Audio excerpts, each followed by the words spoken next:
Halo teman-teman, perkenalkan nama saya Yudi Apriyadi. Nomor induk mahasiswa saya 2011061885. Mata kuliah Strategi Belajar Mengajar. Dosen pengampu adalah Bapak Dwi Cahyadi Wibowo, MPD. Pada kali ini kita akan membahas apa itu metode studi kasus. Metode studi kasus adalah suatu desain pembelajaran berbasis tingkat satuan pendidikan. Metode ini berbentuk penjelasan tentang masalah, kejadian, atau situasi tertentu. Kemudian, mahasiswa ditugasi mencari alternatif pemecahannya. Kemudian metode ini dapat juga digunakan untuk mengembangkan berpikir kritis dan mengamati objek secara langsung, serta pengujian secara rinci terhadap suatu latar atau suatu orang, subjek, atau suatu tempat penyimpanan dokumen, atau satu peristiwa tertentu. Lalu, bagaimana langkah-langkah metode studi kasus? Langkah yang pertama yaitu pemilihan kasus.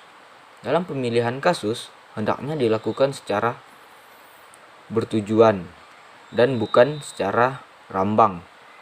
Kasus dapat dipilih oleh peneliti dengan menjadikan objek orang, lingkungan, program, proses, dan masyarakat atau unit sosial.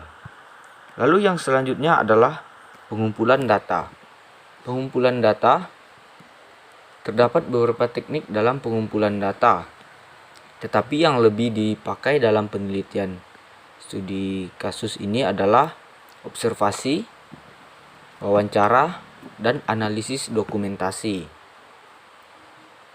Peneliti sebagai instrumen penelitian dapat menyesuaikan cara pengumpulan data dengan masalah dan lingkungan penelitian, serta dapat mengumpulkan data yang berbeda secara serentak. Lalu yang ketiga adalah analisis data. Setelah data terkumpul, peneliti dapat mulai mengagregasi atau mengorganisasi dan mengklarifikasi data menjadi unit-unit yang dapat dikelola. Agregasi merupakan proses Agregasi merupakan proses pengabstraksi hal-hal khusus menjadi hal-hal umum guna menemukan pola umum data. Data dapat diorganisasi secara kronologis, kategori, atau dimasukkan ke dalam tipologi. Lalu yang selanjutnya, yang keempat adalah perbaikan. Meskipun semua data telah terkumpul, dalam pendekatan studi khusus hendaknya dilakukan penyempurnaan atau penguatan data baru terhadap kategori yang telah ditentukan. Pengumpulan data baru mengharuskan peneliti untuk kembali ke lapangan dan barangkali harus membuat kategori baru. Data baru tidak bisa dikelompokkan ke dalam kategori yang sudah ada. Lalu kita akan membahas kelebihan dan kekurangan dalam metode studi kasus.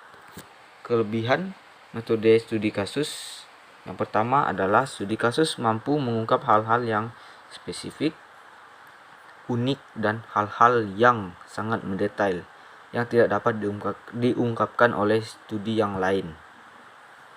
Lalu yang selanjutnya adalah studi kasus tidak sekedar memberikan laporan faktual, tetapi juga memberi nuansa, suasana batin, dan pikiran-pikiran yang berkembang dalam kasus-kasus yang menjadi bahan studi yang tidak dapat diungkap oleh peneliti kuantitatif yang sangat ketat.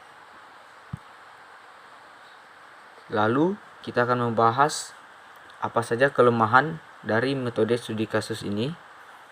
Yang pertama, kelemahannya adalah pembelajaran studi kasus seringkali dipandang kurang ilmiah atau pseudo-scientific karena pengukurannya bersifat subjektif atau tidak bisa dikuantifisir.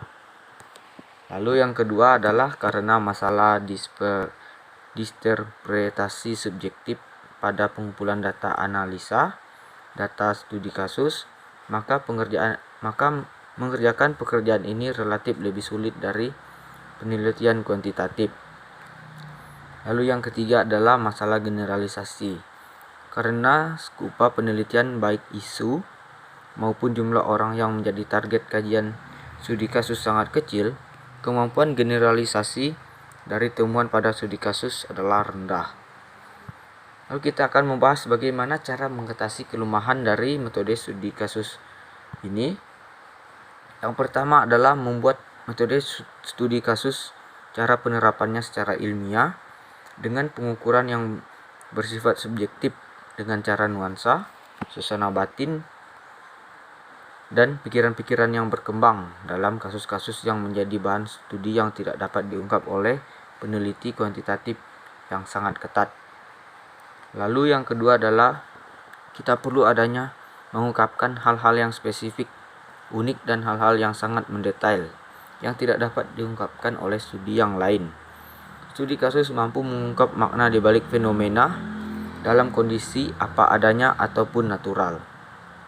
Lalu yang ketiga, masalah generalisasi yang menjadi target kajian studi kasus yang kecil tersebut bisa kita ubah dengan menargetkan dari orang-orang di sekitar kita saja, supaya jangkauan kajiannya dapat lebih luas oleh kita sendiri karena kita paham akan diri dan lingkungan sekitar kita. Contoh yang bisa kita terapkan kepada siswa, yang pertama kita bisa